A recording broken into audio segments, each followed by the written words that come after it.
We'll go through how to log parcels in and out on the web platform. The mobile app is more convenient for logging parcels, but this can be useful if you don't have access to a mobile phone. Let's start with how to log a parcel in. From your dashboard, select the Parcels tab and click Add Parcel.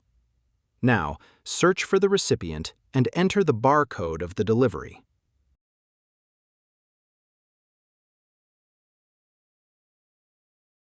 This does not have to be the actual barcode.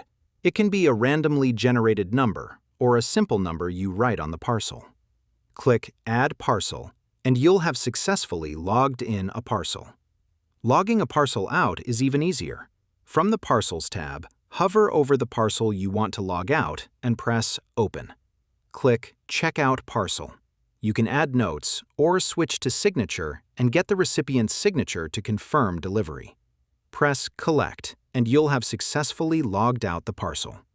For more videos on how to use the app, check out our Tutorials playlist.